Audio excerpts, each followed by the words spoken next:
On the set, what's your question, my love? Well, the cosplay, by the way. You look at so good.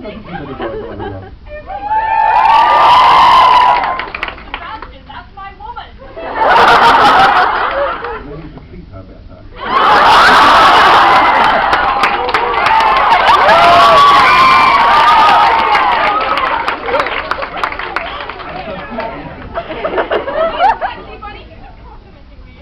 Okay, what is your favorite arc in Curious to do you like the manga or the anime? I'm so sorry. Before you can have nothing. Hi, how are you? Yes, I would love to change my manga. I haven't read a lot of the manga because not much of it's out over here, and I don't have the chance to find it. My God, somebody really wants to hold it. I hate that when you're trying to turn your phone off and you're like, oh, that's the volume button. Okay, we'll just stare at you off the I'm kidding, my phone does this all the time, and my phone has the most irritating ring. Well, it's us. It's me. Hello. My favorite arc. Instantly, I can't talk about it yet because it's in season 2, and. Oh, so it's being dubbed. You all know, but I mean, while you're filming it, like, Every time you lift your arm, you have to like put Sorry. it sleeve on my hand and Recording, my battery is dying. But in one, I really. It sucks. My favorite arc, I love the way it ends. I love the last episode of the series and the way everything finally comes together. The scene on the bridge with Huber's character and mine and Yale. The scene where he's kind of got the gondola and they're going to the netherworld to have some nom holes. I love that whole thing, and by the end of that, like Ian and I had become really close friends over recording that show. And I've always loved and respected Ian. He's one of my favorite actors, but we didn't know each other very well until we worked on that show together. Ian is the associate director and it's magnificent, and he brought such energy to the project that we all loved working on it. But like when we got to that, and I knew it was going to be like my last day, like it was literally like okay, well that was it. You want to get one more just because we got another hour? Because I work really quickly, so they'll schedule me for like 4 hours, and I'll usually get it done in like 3 because I'm a badass. There just happens to be a lot of mouthbound show lines in this episode. Yay! That arc, the way everything is one of my favorites. I really like the Codebug episode. I like just a silly little thing because I love Christopher Ayers in that. Like he's so good and so funny as Soma, and I love Patrick as Agni. Oh my God, I was listening to Patrick. I want Patrick Sykes to like read me a story every day. Good night, moon. Like that. My streams.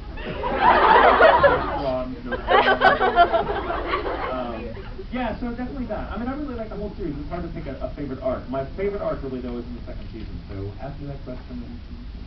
Okay, do me a favor though. Oh. If you see the voice actor for Ronald Locke, can you tell him I love him and want to have children? Done.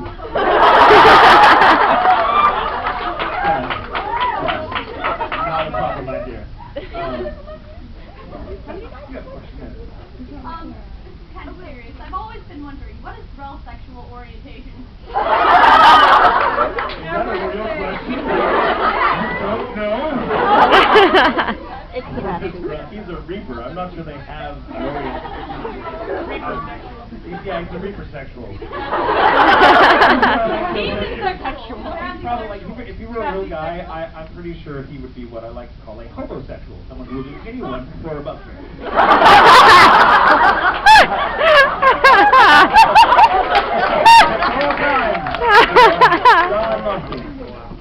But yeah, no, please.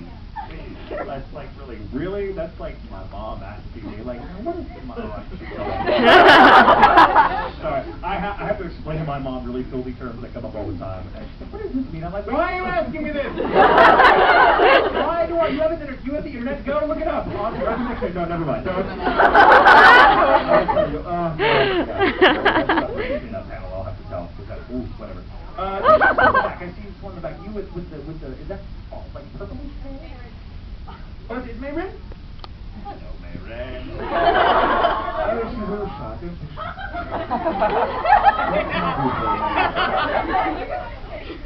The floor is yours. Craziest fan story? Craziest thing. Oh, God. Let me think for a moment. There's a few.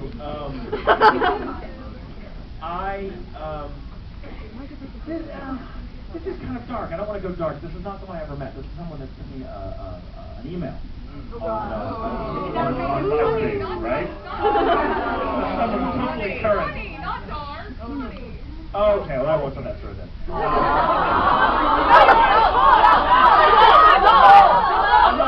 Okay, really quickly, the story I was going to tell you was this person, this girl, sent me a piece of hate mail, and it was like the most wretched piece of hate mail I've ever gotten. I'd ruined her life from Black Butler, and she wanted to kill me. I put her first to the ground, and I was like, are you serious? Like, I mean, sure, maybe you didn't like it, but my God, have some perspective. It's just a bad dub. It's not like I burned your house down. Or like killed your puppy. And there's kind of a good ending to it, though. I wound up, I was so, like, astonished. I wasn't even really angry because I could see this is just someone who, they're mad and they're not really paying very close attention to what they're saying. Which we've all been in that position before. But I actually wrote this person back and said, hey, I'm really sorry you didn't like the dub, but for your own safety, please don't send emails like this to people because, you know, you shouldn't make enemies. Life is too short, blah, blah, blah, blah, blah. And she wrote back and apologized, and we actually kind of, I won't say we became friends because I never met this person, but she did apologize and was very contrite about it, and she actually likes the dub now. And I'm like, well, I'm glad you didn't kill me. Good luck to you, happy hunting, all that.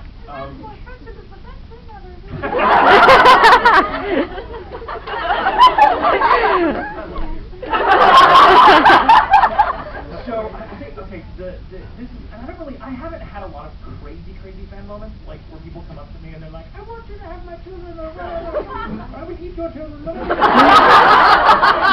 You're sort of like that all the time, but most of the friends I have are very funny and very respectful, and I don't know, I seem to attract a different class, most sophisticated fans.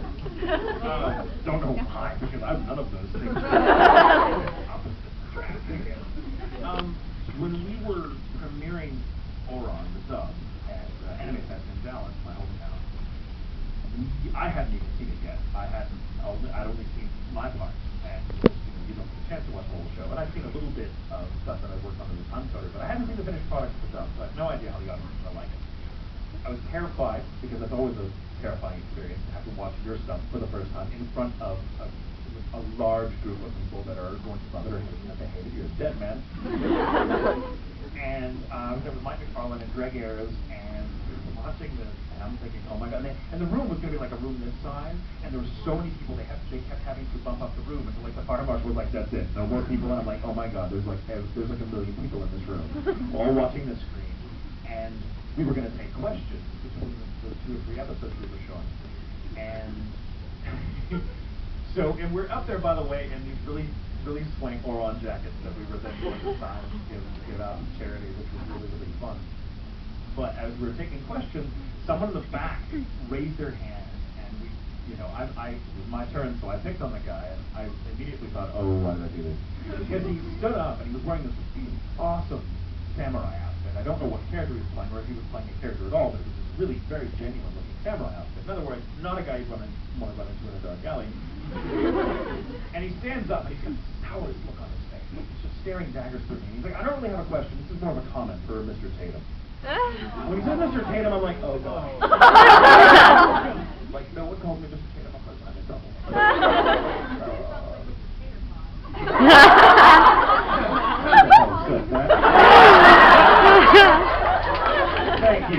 Thank you so much. Good for you. No one's ever called me Tater Tom. Thank you, Tatum. Potato Kid. No one's ever called me those things before.